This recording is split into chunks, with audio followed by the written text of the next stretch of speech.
মা ৯ মাস বহন করে, বাবা ২৫ বছর ধরে বহন করে। উভয়েই সমান, তবুও কেন বাবা পিছিয়ে আছে তা জানা নেই। মা বিনা বেতনে সংসার চালায়, বাবা তার সমস্ত বেতনের সংসারের জন্যই ব্যয় করে।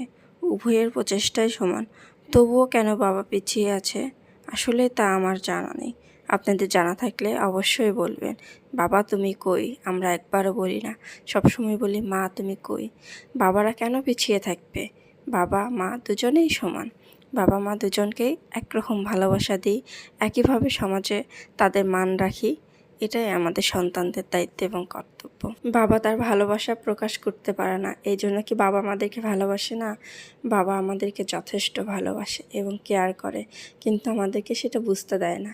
আমরা কখন বুঝি? যখন আমরা বাবা মা হই, তখন আমরা বুঝি যে আসলে বাবা আমাদের জন্য কতখানি। যখন আমাদের কাছে থাকে না, ছেড়ে চলে যায়, তখন বুঝি যে কী জিনিস ছিল আর এখন নেই আমার। বাবা রাগী বলে আমরা বাবাকে না বলার অনেক কথা, অনেক ভালোবাসা তাদের সঙ্গে প্রকাশ করতে পারি না।